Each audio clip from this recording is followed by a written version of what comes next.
बिहार में विधानसभा चुनाव अपने पूरे समाप्त है और ऐसे में मेरे साथ बैठे हैं जेडीयू के प्रवक्ता और बड़े नेता और बड़े सांसद केसी त्यागी जी। सर, कैसा लग रहा है? चुनाव प्रचार इतना जोर शोर से चल रहा है, प्रधानमंत्री मोदी की ताबड़तोड़ रैली और आपकी आपके सीएम की भी रैली, लालू यादव की रैली, सोनिया गांधी की रैली, कितना आगे लग रहे हैं आप? नहीं, चुनाव वहाँ पे जब शुरुआत हुआ था उस समय ही तय हो गया था कि नीतीश कुमार को मौका देना है कि नहीं देना है। It was a referendum for Nitish Kumar. जैसे अमेरिकन प्रेसिडेंट का चुनाव होता है, उसी तर्ज पर नरेंद्र मोदी जी का लोकसभा का चुनाव हुआ था कि नरेंद्र मोदी चाहिए कि नहीं चाहिए। जनता के बड़े हिस्से ने कहा चाहिए। फिर दिल्ली में चुनाव हुआ, केजरीवाल चाहिए कि नहीं चाहिए। जनता के बड़े हिस्से ने कहा कि केजरीवाल चाहिए। ऐसे ही 10 साल जो विकास की गंगा वहाँ पे बही है, उसके बाद मुद्दा है कि नीतीश कुमार 5 साल के लिए और चाहिए विकास के लिए कि नहीं चाहिए। तो जनता का बड़ा हिस्सा स्वीकारता है कि बिहार में नीतीश कुमार के बदलने से विकास पे फर्क पड़ेगा, इसलिए नीतीश कुमार को एक मौका और देना चाहिए। ये जो बीफ, दादरी, आरक्षण, तमाम तरह के जो मुद्दे उछाले गए इस चुनाव में दोनों तरफ से, क्या इसका लगता है कि आपको कुछ नुकसान हो रहा है? नहीं, आरक्षण का सवाल उठा करके जरूर पिछड़ों में और दलितों में चेतना आई, जो उनका संवैधानिक अधिकार है।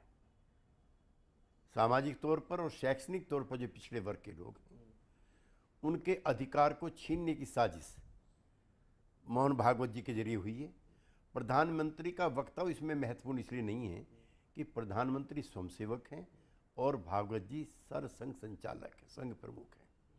इसलिए इन वर्गों ने पहले से भी ज़्यादा मजबूती के साथ हमारे गठबंधन के पक्ष में मतदान किया है, जो काफ़ी उत्साहवर्धक है। लालू यादव जी ने बीफ को लेकर बीच में कुछ बयान दे दिया था, अगड़े पिछड़े को लेकर दे दिया था, तो इसका नुकसान कुछ हुआ है? देखिए, ये भारतीय जनता पार्टी की बहुत गहरी साजिश थी। गोधरा से उत्पन्न हुई जो सामाजिक हिंसा है, उसको मुजफ्फरनगर पहुंचाया गया, फिर उसको यहाँ लाया गया, दादरी लाया गया, और दादरी से इंपोर्ट करके इसको पटना ले जाने की साजिश थी।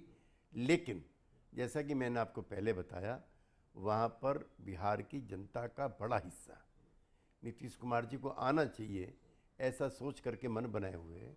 इसलिए अब किसी धार्मिक ध्रुवीकरण का असर वहाँ पर नहीं होता है। सर, एक और मुद्दा आ गया है, सामान्य नागरिक संहिता की, कॉमन सिविल कोड की बात अब बीजेपी ला रही है, उस पर तो आप लोगों को कोई परहेज नहीं है? हम बिहार के विकास को धुरी मान करके चुनाव लड़ने गए।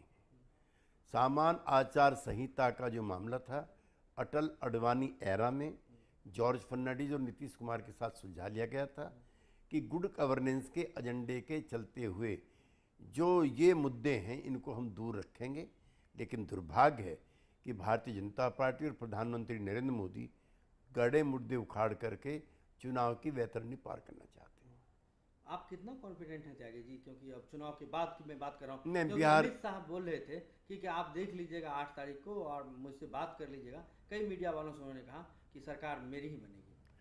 नहीं, हम जनता की विवेक पर हमें बहुत भरोसा है। वो कोई ऐसा काम नहीं करेगी बिहार की जनता कि उसे या तो फिर पछताना पड़े या विकास की जो धारा बह रही है उसका मार्ग अवरुद्ध हो।